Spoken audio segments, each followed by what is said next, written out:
You're listening to the Intrepid radio program with Scotty Roberts. Intelligent talk.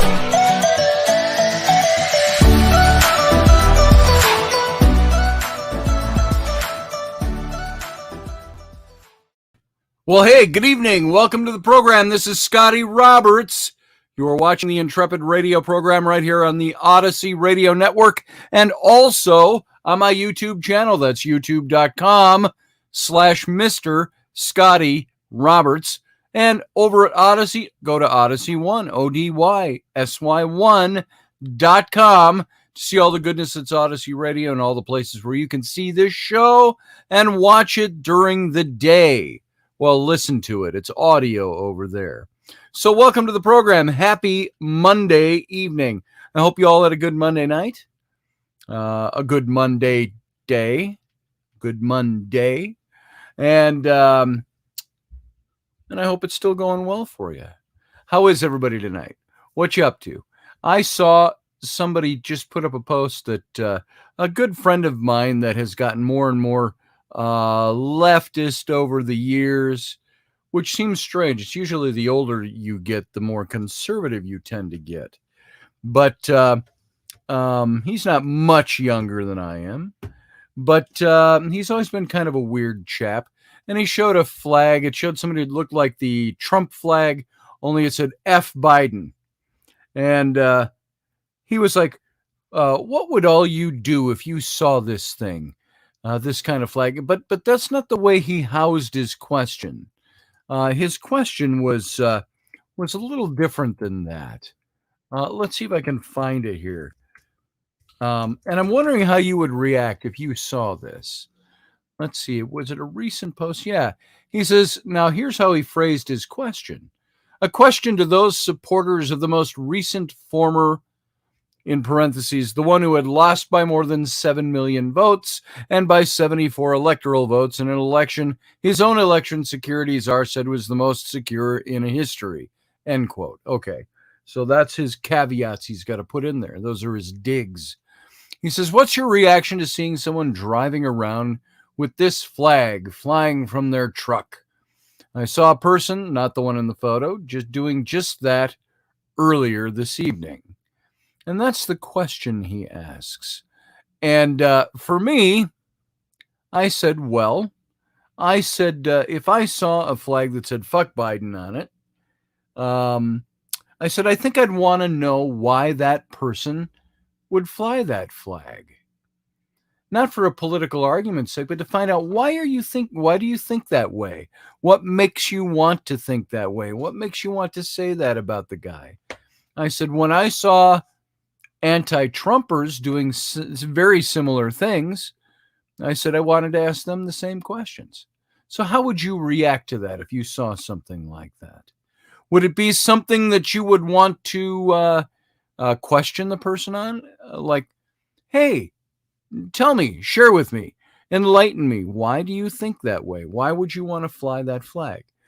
What is there about Biden that would make you say fuck Biden or Trump, fuck Trump, so on and so forth? And those would be questions I'd want to ask, and I'd want to know why they think the way they think. And wouldn't you want to know why? And do you think people who fly those kinds of flags and say things like that, do you think that those are people who have thought through the issues or thought through why they say F Biden or F Trump? Do you think they really know the issues? Or are they people? Now, I know people who know the issues who would say that. But for the most part, are they just people that cast out the insult because it's not their party, it's not their guy, blah, blah, blah. So, just wondering what you think. Matt says, I don't think something that inflammatory should be displayed publicly. And, Matt, I got to agree with you. I would never put that on a shirt. And or a flag and fly it. I don't think it's appropriate to do that. I don't like it on either side, says Leslie Holker. I'm so sick and tired of the division and the hatefulness. It started under Obama, and it was part of his transformation of America to cause divisiveness. And that's very true. I'd never heard so much about how the other side was racist until that came up in the Obama administration. So that was something he did. By the way, everybody, how you doing tonight? How you doing? Hey, Ryan Gale, good to see you. Barbie D, good to see you as well. I'm glad you're here. Teresa Dantone, good to see you. Master Finn, great seeing you. Steve Clark, Steve, I saw your message from yesterday, sometime today, and I didn't have a chance today. I was running ragged on some projects all day today, and then, by the way, our Ford Flex broke down. Rainey and I had an appointment. We had the little girl with us, and we got about a block and a half from where we needed to be, and it just stopped running. And when I opened it up, it had some steam coming off of it, and we were all out of antifreeze. And yet there was no pool anywhere. There's no water sprayed on anything. But it happened so suddenly that we think a hose broke or something. So we had to have it towed in. And, we walked the block and a half and then walked the block and a half back and had the tow truck come. And so, there it is. We had that happen today. That was fun. And overheating could be a sign of blown head gaskets, brother. That's what scares me. That's what scares me on that car.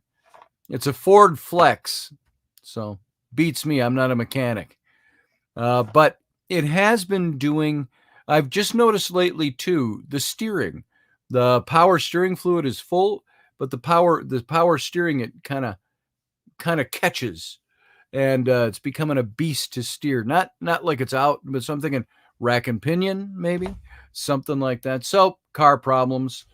All of that stuff. We don't do car talk on this show, but that happened today. I had a new client today, folks. Actually became a new client yesterday, or was it Saturday? And it's for a political organization, and had me just running on this project. Everything was rush.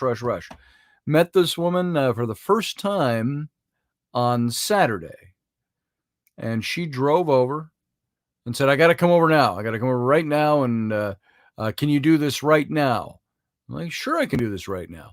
Now, of course, my normal fees double when it's like on the spot, drop everything you're doing. We got to do this now. So it happens to be for the Mike Lindell, who is the My Pillow guy. He's apparently starting to sponsor certain events around the country. He's got a website called Frank Speech, frankspeech.com. You should go look it up. And Frank, he meant by frank and earnest, kind of, speaking, honest. And frankspeak.com is the name he came up with. And they designed some stuff for it. They have a website. He's got like a podcast going, things like that. And so up here in Wisconsin, in Somerset, they contacted, well, maybe it was kind of mutual. Some of the political people here know each other. My friend who owns those of you from around here, the tubing place over here, the River's Edge tubing place. That's a friend of mine. His brothers and he own the NASCAR dirt track up here, Cedar Lake Speedway.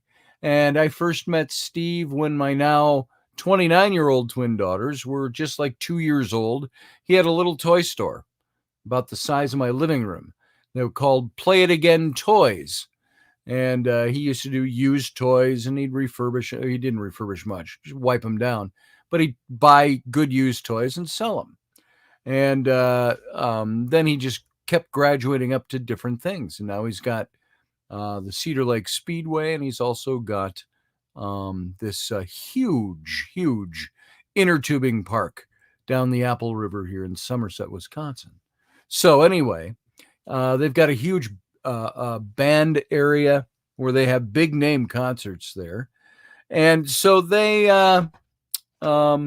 he recommended me to this woman You should call my friend Scotty. He's a graphic designer. He's good. Known him for years. She called me up, and then I said, sure, I can do that for you.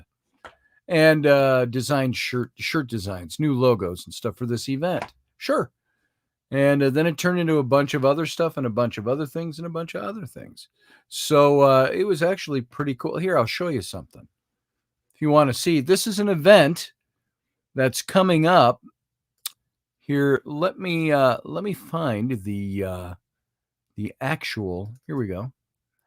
This is the actual thing. I'm going to share my screen with you because if you live around here, anywhere around the Twin Cities, Wisconsin, you might want to come up for this event. Let me share my screen. Share screen. Boom, boom. We're doing this a lot lately, aren't we? Here we go.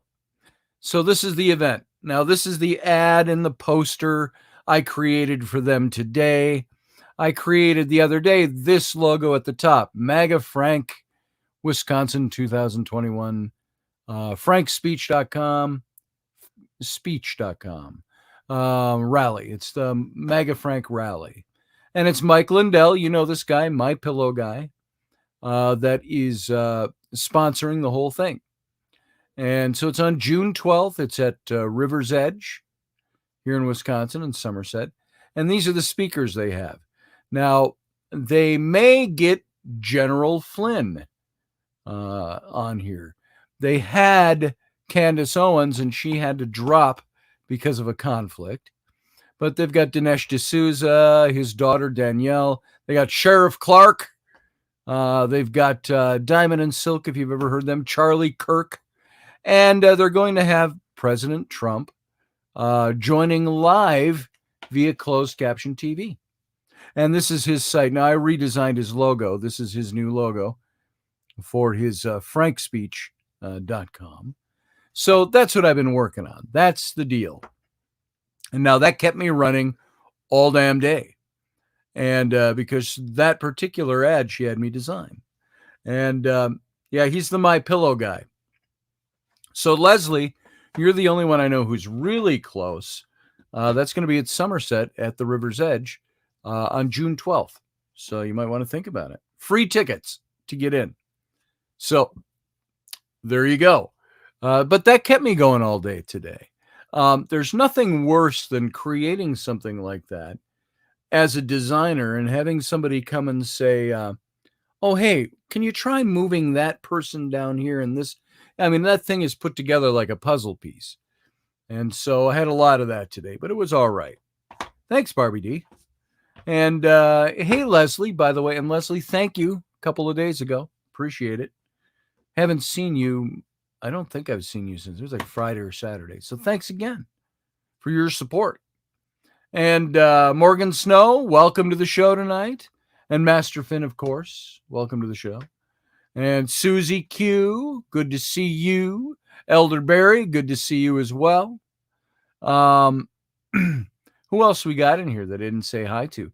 I know I saw Steve Clark. Did I hear he's already gone for the night? Not feeling well? So, Steve, if you can still hear my voice, it was good to see you tonight. Let's see. Field Guy, you're here. And so it's good to have you, as always.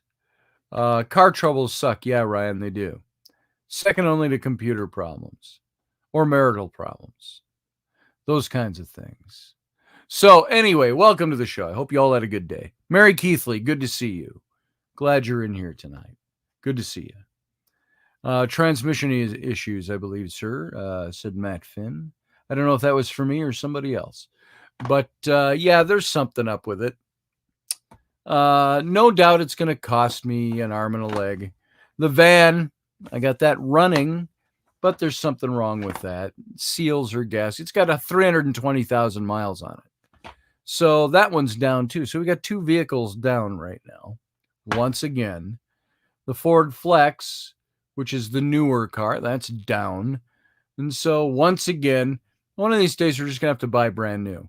I'm going to have to wait until after we get our home approval loan because last thing I want to do is put another obligation on there before we see if we can qualify for our loan. So Steve and tech issues, different. Got it. So transmissions are an arm and a leg too. So anyway, I feel like I'm emerging from a cave today because I've been so just intense staring at this computer screen, intense doing this stuff. Doesn't look like a lot until you're actually creating it. And I've done a bunch of jobs over the last few days. It was kind of fun. Some of them are very fun. The pirate game. I finished up the board for the pirate game. So none of this is fantastic, riveting radio, I realize. We're going to get to that. But here, I should show you, just because I can. You saw the box cover for the pirate game. And I finished the game board. And I'll show you what it looks like, just for fun. Hang on. Because I think it's fun. This just shows you, this is my work. This is what I do. So here, I'm going to share my screen again with you. Share screen, share, and share. And here we go. Right there. Boom. Now, the pirate game, I showed you what that looked like. Now, this is the board. Now, there's not a lot to it. You look at that and you go, so what? But people create these things. Now, this is going to be folded in its quadrants. It's actually 18 inches by 18 inches. So it'll fold down into a 9 by 9 and then fold out. This is just supposed to be, and his game pieces are all going to be little islands that he puts on here. And he's going to have ships. Each one fills one of the squares and pirate captains and stuff like that. And it's going to be a strategic game. So I was rather proud of this, for in its simplicity, it was fun to create.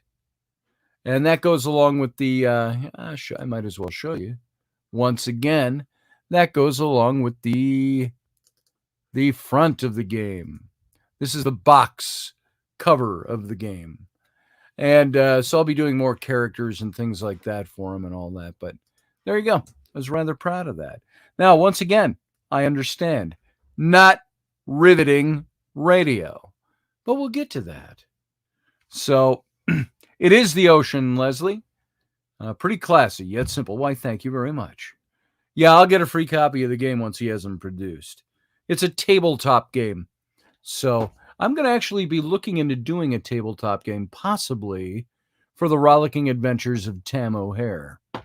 And this is for my agent, because she's trying to get that picked up in a much bigger way than it originally was. And she's already out there having it presented. So we'll see what happens. Well, thanks, Matt Finn. Appreciate that. So why don't we get into talking about what the topic of the show is tonight? I don't always like to just jump into it. I like to have some, not really icebreakers, but stuff we can talk about, current events and things, other things. Sometimes just talking about the junk I'm working on is fun. So, yeah, Tam O'Hare, Teresa. Oh, and welcome, Teresa. I don't know if I said hi to you. So, we were talking about the other day. I was talking about Eve. Did Eve fall or was she pushed? We said. We were looking at the way the literalist Orthodox Church painted Eve into their own version of what they thought she should be. And we started looking into the pseudepigrapha books. And some of that. And now there was a shift in the portrayal of Eve from Genesis to these two lives of Adam and Eve. And it paralleled the increasingly negative view toward women in general in the pseudepigrapha. And by perversely rewriting biblical stories. And the pseudepigrapha regularly denigrates women, portraying them as temptresses, seductresses, and the source of all evil.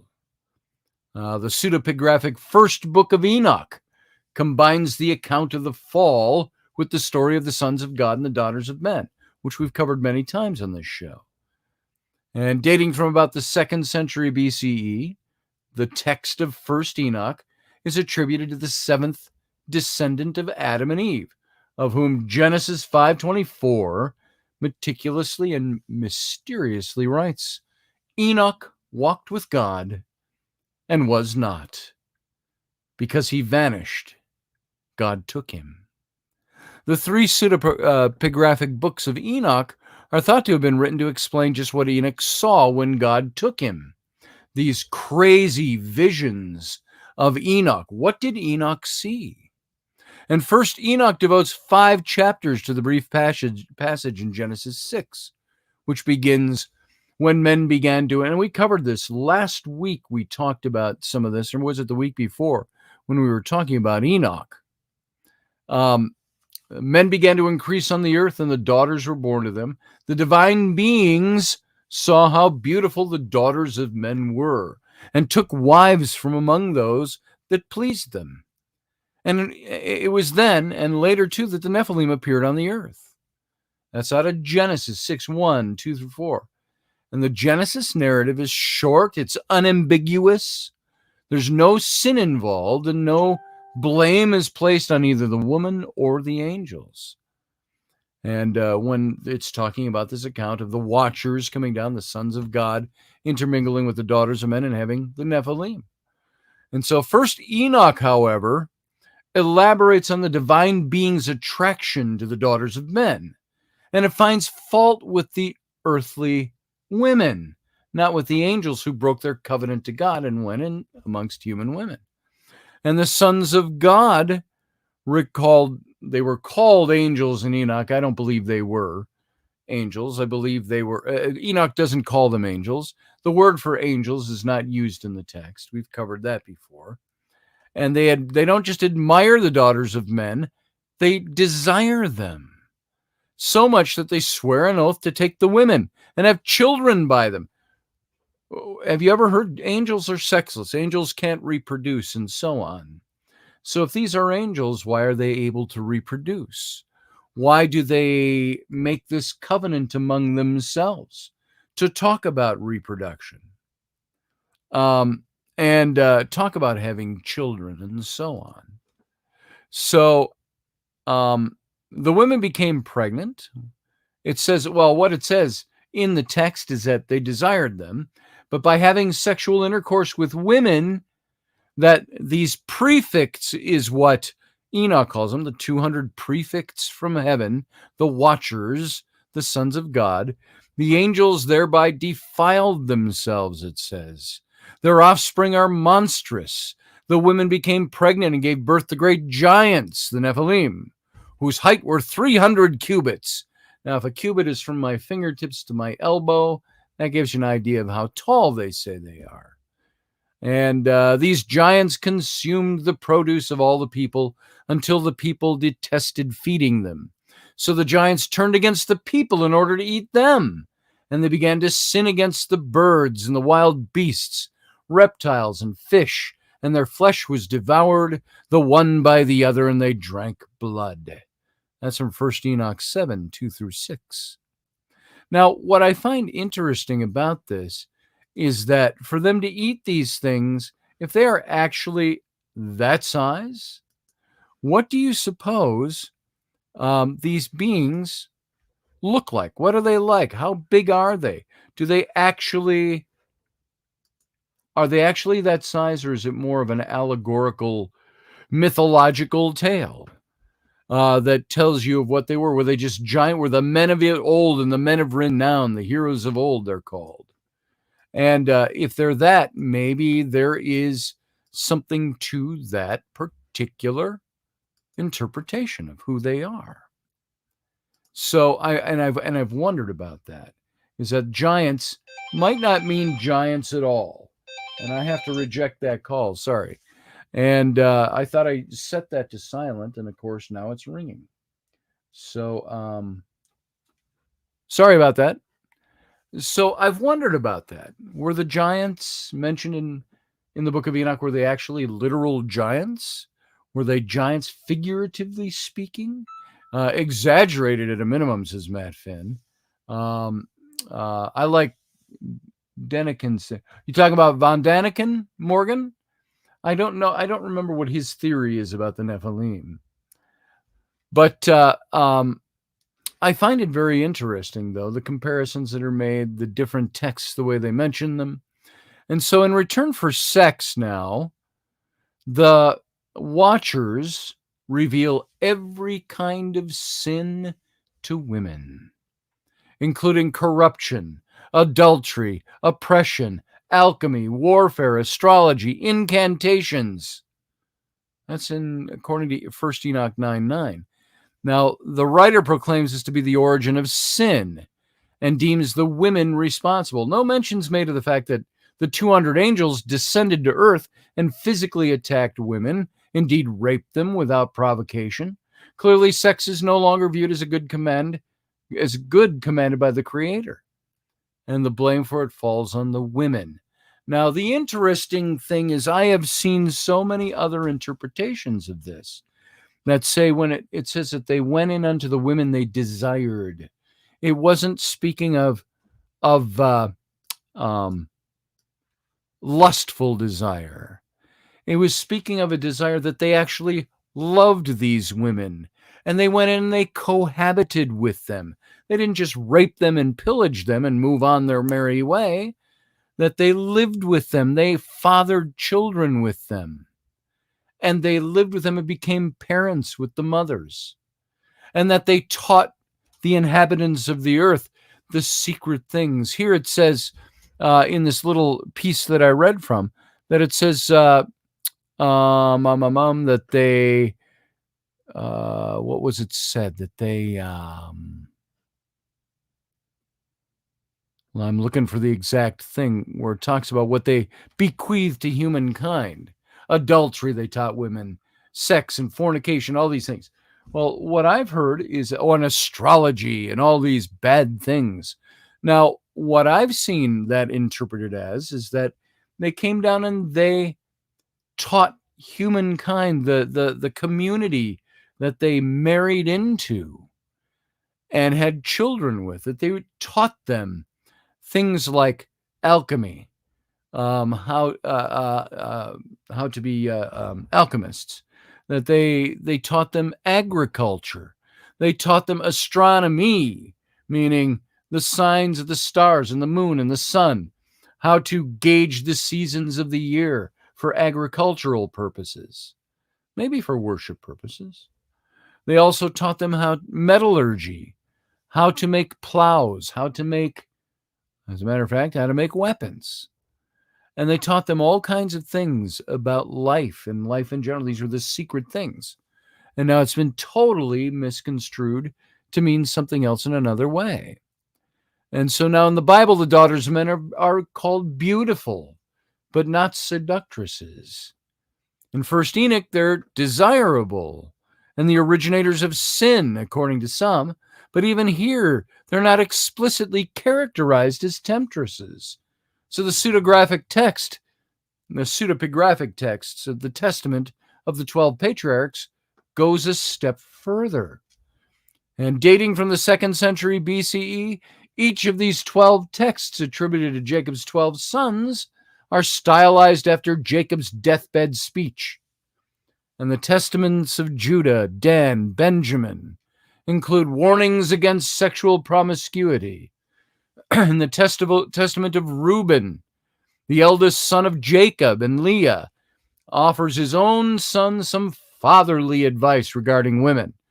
It says this is in the testament of Reuben, the pseudepigraphic books.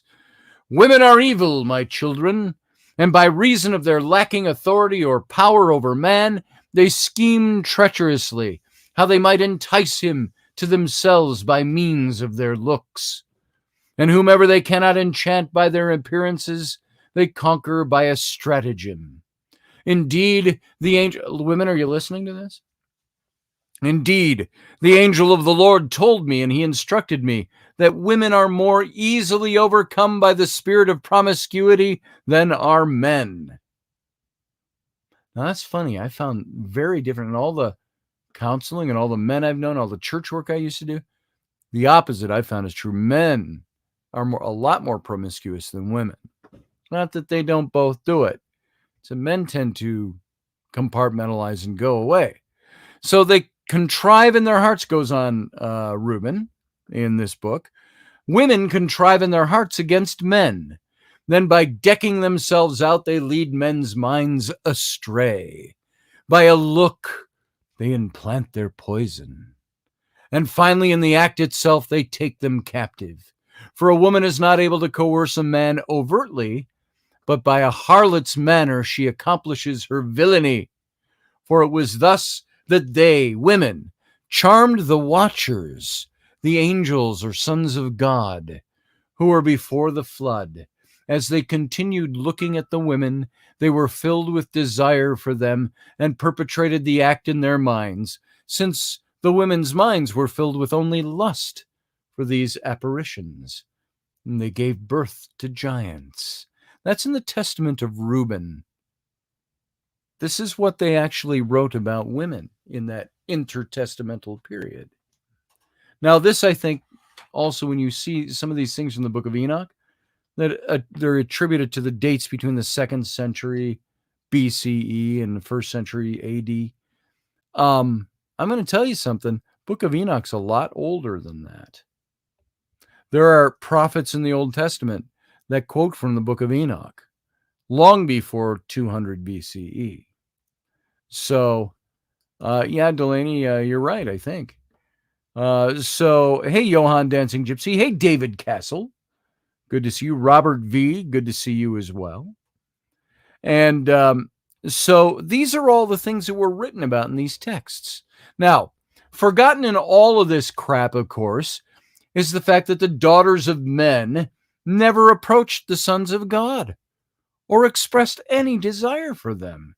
In the story that's supposed to be telling how women are these evil seductresses, it never says that they had anything to do with it. It said that the watchers came down and they looked on the daughters of men and saw that they desired them and they loved some of them and they wanted to go into them. And they broke a covenant with God to do it. So now Reuben also warns his sons to guard themselves against sexual promiscuity and to protect their senses from women, because women are an incurable disease and an eternal disgrace. That's the Testament of Reuben 6, 1-3 from the pseudepigraphic books. Now, as evidence, Reuben recounts how he lusted after his own father's maidservant, Bilhah, and he raped her when she was sleeping in a drunken stupor. That's the Testament of Reuben 3, 11-15. And he's telling his sons to beware the dangers of women, but he's the one who raped her, not the other way around. Now remember, pseudepigraphic texts, the pseudepigrapha means stories and books that were written and attributed to others. So when you have Reuben didn't write this. It doesn't date to anywhere near his period of time. Enoch, the books of Enoch that are pseudepigraphic in nature, they weren't written by Enoch, not his time period. So, they're fake books is what they are. But this is what the church picked up and started using.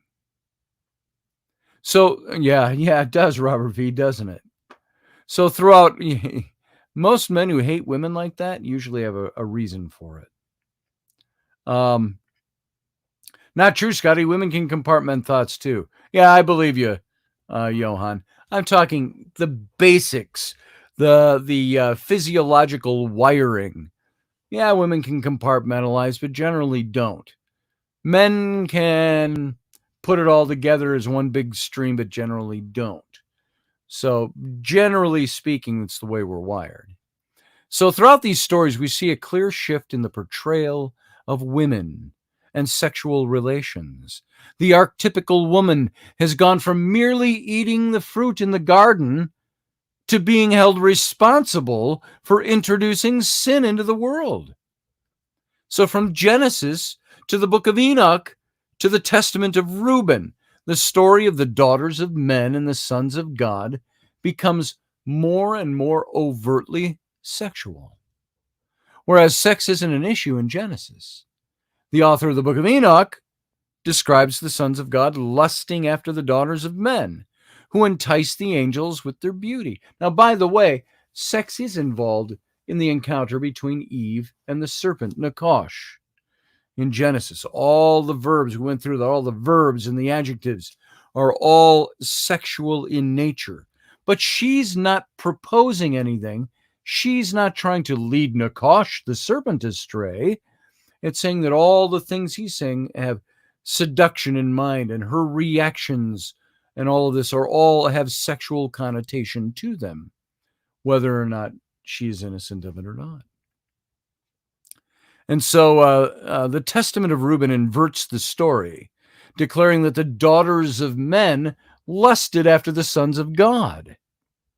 And in these two texts, then, the daughters are held responsible for luring the angels or lusting after them. And there's two views entirely foreign to the Hebrew Bible account. And it's this changing perception of women that caused Eve's story to be written.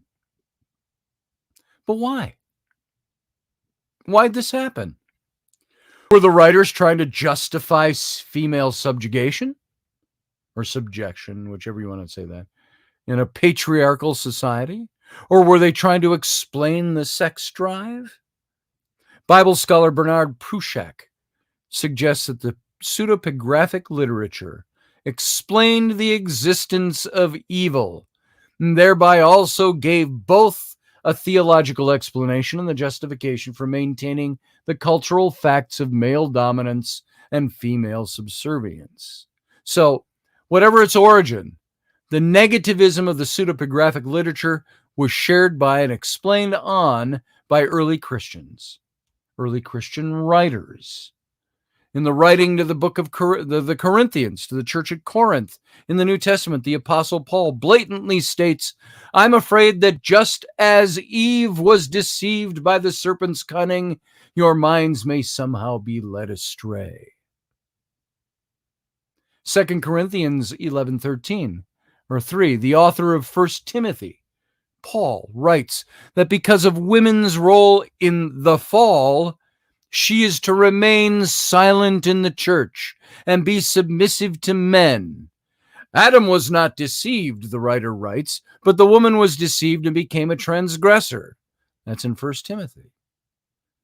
And so Eve's deception and her complete culpability as the sole transgressor are not found in the Hebrew Bible, however.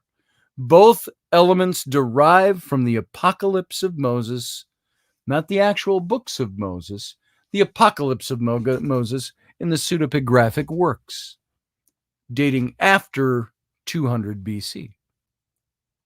And so it's no surprise that the early church fathers then continued to blame Eve and women. In the writings of Irenaeus, the 2nd century AD bishop of Lyons, the devil's serpent uses Eve to attack Adam. In Against Heresies, it was Adversus Heresis. Irenaeus claims that Eve was deceived by Satan, hidden within the serpent, and played right into Satan's hand for the leading of Adam into sin. Irenaeus, like the author of the Apocalypse of Moses, saw Adam as a pawn in the devil's duel with God. And so in both texts, the devil disguises himself as a serpent to trick Eve. And Adam, the innocent victim, sins solely because of Eve's treachery.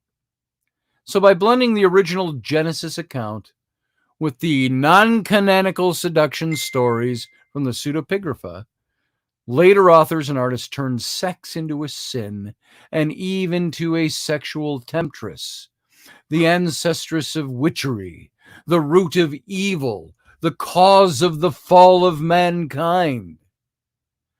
As almost any Renaissance painting of Eve will confirm, the most familiar portrait of Eve is not the image of the first woman of the Hebrew Bible, but the corrupted figure of the pseudepigrapha.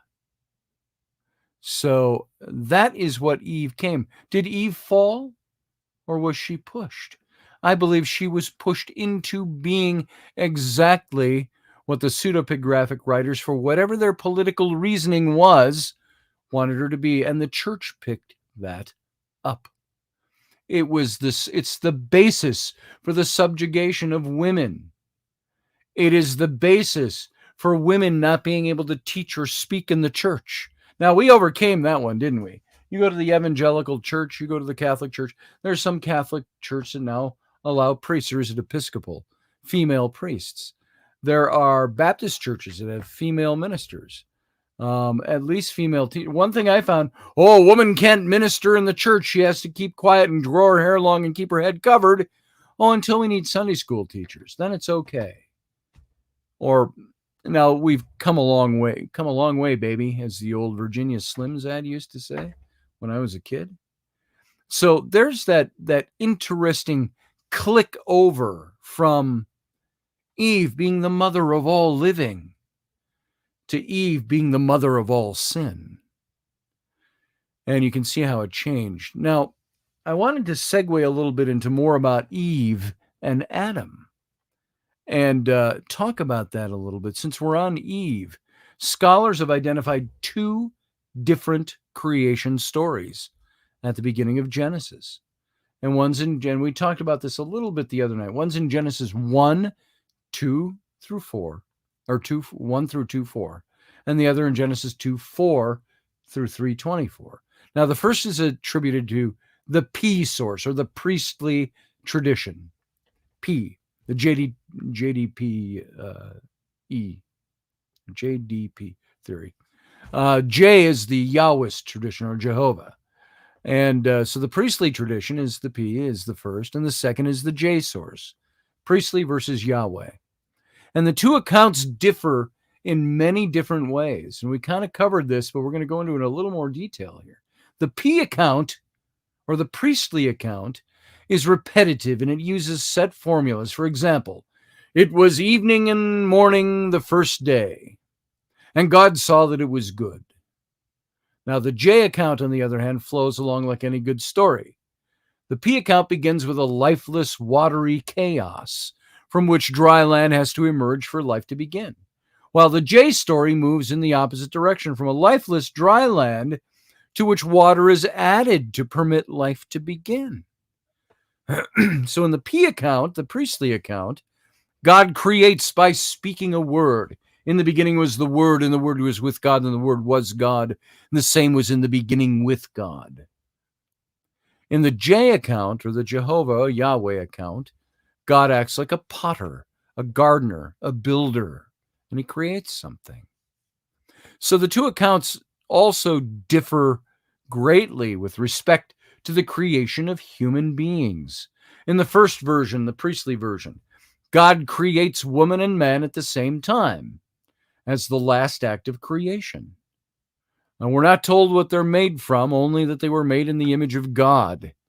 Now, the priestly account does not give names to the woman or to the man, but in the second story, the Jehovah, the Yahweh account, it seemed in the later chapter 2, it seems as though man is created at the beginning of creation, while woman is created at the end of the creative process. The man is fashioned from the earth, while the woman is built from one of the man's ribs to overcome the man's loneliness in the garden. And in neither story, however, is the man or the woman given a name. They're identified only as woman, Isha, and man, Ish. And the second story is generally thought to be much older than the first. And most scholars think that the source was composed in about the 10th century BCE. It's about 1,000 years before the time of Christ, during the United Monarchy, most likely during the reign of Solomon, David's son, maybe. And so the story of expulsion from the Garden of Eden in Genesis 3 also belongs to the J source, the earlier of the true two traditions. So there's no parallel account in the P source. At the beginning of the expulsion story, we're introduced to the serpent, who questions the woman about the divine commandment regulating which fruit may or may not be eaten by the human couple. Which one can't you eat? And the woman explains that the fruit of only one tree may not be eaten. And the serpent questions God's motives for this injunction. And the woman realized that the fruit of the tree is also good for food and was pleasing to the eye. And so she eats this fruit and offers some to the man who accepts and eats it. And as a consequence of disobeying the divine commandment, the man and the woman become aware and ashamed of their, oh, I'm naked. And so God learns of the disobedience. He drives man out of the Garden of Eden. And it's in this story, just before the expulsion, that the man names the woman Eve. She's called Eve because she's the mother of all living. That's Genesis 3:20. And this explanation of the name is a popular etymology of the word. It links the Hebrew Hava, Eve, Hava, to the word for life, Chaim. And the actual root meaning of the name Eve is fairly uncertain. So it's Hava Chaim is what became Eve. And so the story of Eve in Genesis 2-3 has given rise to many difficulties for women down through the centuries. And as a result, it's been a major interest of feminists and critics of the Bible who've studied it extensively in the last 15 to 20 years especially. And at the heart of the issue is whether this story is irretrievably patriarchal or whether its patriarchal elements can be overcome through feminist interpretation. And so can the story be reclaimed for women, the story of Eve? What do you guys think? What do you women who listen to the show, what do you think? Can that story be reclaimed for women? Can feminist analysis recover it from the centuries of patriarchal interpretation? Make it a positive spiritual resource for women? Do you think that's possible? Is that in there? Is it in the text? Doug Stack, welcome, by the way. Good to see you, brother. Scott Allen, good to see you. Scott Allen says, hell, I'm naked now, and I'm not ashamed. Yeah, you didn't get caught, though. You didn't get caught doing something. I can't take that call till after the show. I told her to call me anytime except during my radio show. So now she's called me twice during the radio show. So I'll call her back in 15, 20 minutes or so. Okay, so moving on with this. What do you women think of this? So there's no biblical story that has had a more profound negative impact on women than the story of Eve. The long tradition of patriarchal and in some cases misogynistic, characterized by the hatred of women, interpretation has today made this text thoroughly unacceptable to a number of women and men from all religious backgrounds. In early Christian writings, Eve is usually depicted as a secondary and inferior to Adam because she was recreated after Adam from Adam. She's also regularly portrayed as weak, seductive, evil, the one who caused Adam to disobey God's command. And at the same time, Eve came to be regarded not only as the mother of all living things, but as the paradigm for all women. A unique exception would be Mary, the mother of Jesus, who later became to Christians a paradigm in her own right, idealized for womanhood and, frankly, a goddess, the Christian goddess. And I think if Eve was the big temptress, why would somebody like Adam, God was supposedly the only person he knew other than his wife? He knew him as the creator of all, the originator of all things. Why would he disobey God's command for a piece of fruit? You're right, Eve. That looks good. I think I'll eat it. Why didn't you say no? God said we can't eat that.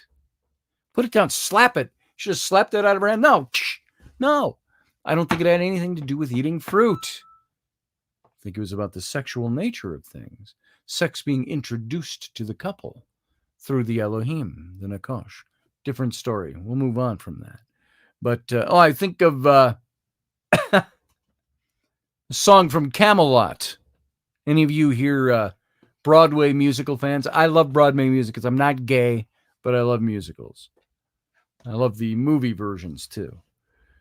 But and I've seen several different versions of Camelot. But remember, Lancelot comes on the scene, and he sings his song "C'est moi," which in French means "It's me, it's me." He says in one part of the song, he says, "I've never strayed from all I believe. I'm simply the best by far. When swords are crossed, 'tis always the same. One blow and au revoir." And then in another verse, he says, how does it go? It's been so long since I sang it. He says something like, he's talking about his purity. And he says, oh, I can't remember how the song. So, hang on. I got to find the words to this because I think it's cool. It's popped into my head, and I thought, it's a great song. Let's see the lyrics. Okay, it goes like this. He says, "A knight of the table round should be invincible. Succeed where a less fantastic man would fail. Climb a wall no one else can climb. Cleave a dragon in record time. Swim a moat in a coat of heavy iron mail. No matter the pain, he ought to be unwincible. Impossible deeds should be his daily fare. But where in the world is there in the world a man so extraordinaire?" And the chorus says, "C'est moi, c'est moi, c'est moi, I'm forced to admit, 'tis I humbly reply. That mortal who these marvels can do, c'est moi, 'tis I. I've never lost in battle or game, I'm simply the best by far. When swords are crossed, 'tis always the same, one blow and au revoir." He says, c'est moi, so admirably fit, a French Prometheus unbound. And here I stand, with valor untold, exceptionally brave, amazingly bold, to serve at the table round. And then he goes on to the next verse. He says, "A soul of a knight should be a thing remarkable. His heart and his mind as pure as morning dew. With a will and a self-restraint." This is the verse I'm getting to. "That's the envy of every saint. He could easily work a miracle or two.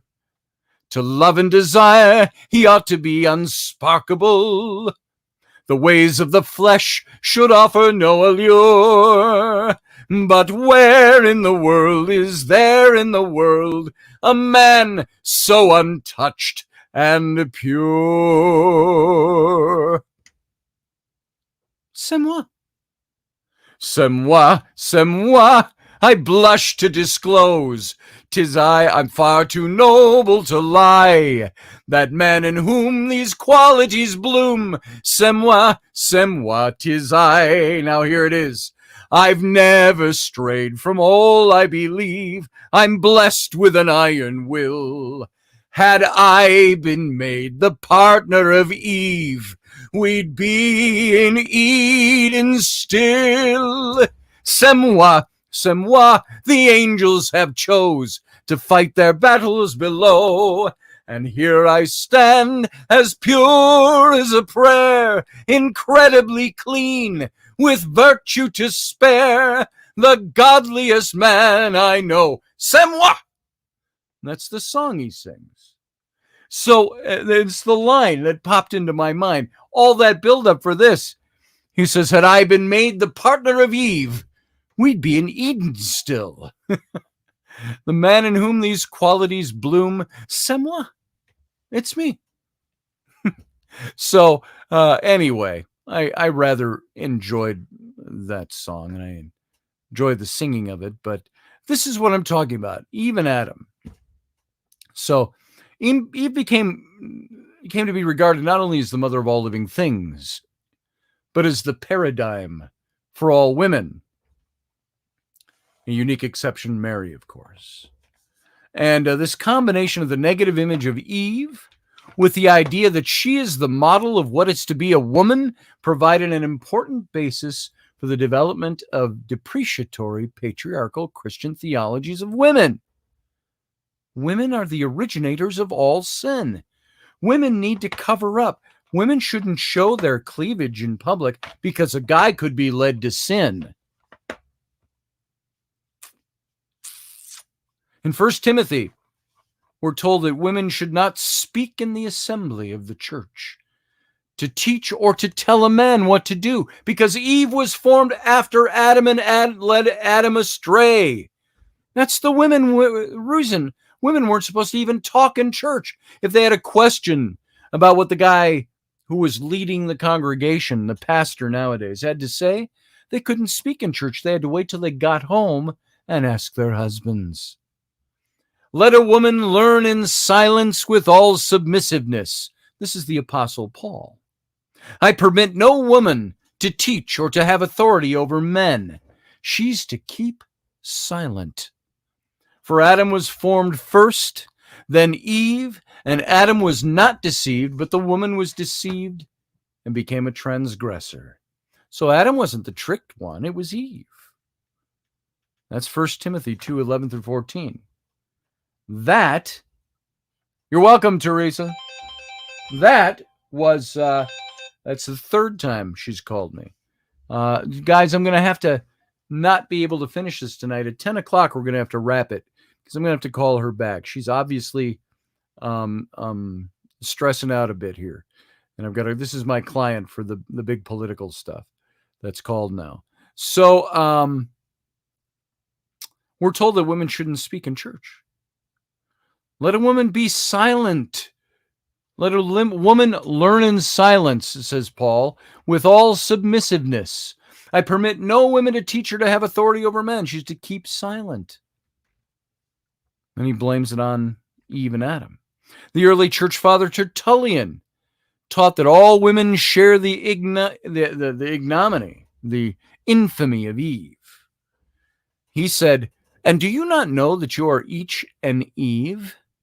The sentence of God on this sex of yours lives in this age. The guilt of necessity must live too.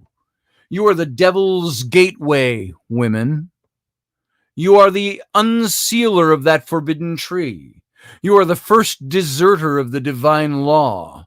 You are she who persuaded him whom the devil was not valiant enough to attack. You destroyed so easily God's image, man. That's Tertullian.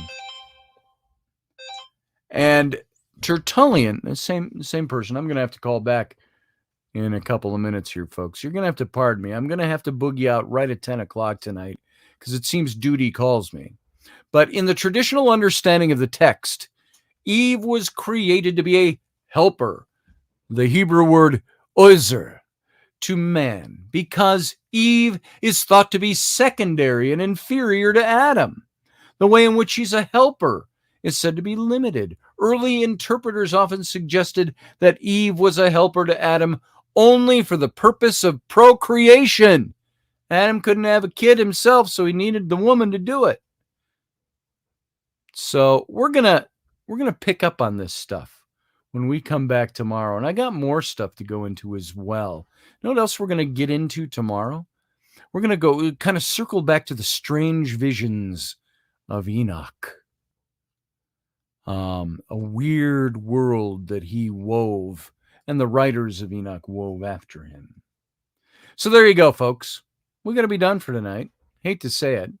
I would love to spend more time in this tonight and maybe drag the show out a little bit, but we can't. Doug Stack, I'll give you a call.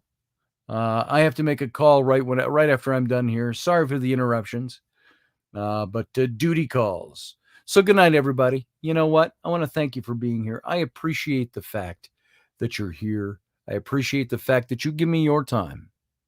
And so you know what? Oh, and by the way, join. If you're not a member, join. Click on the join button and join. You'll see ways you can join. Thanks for being here. Live long and prosper.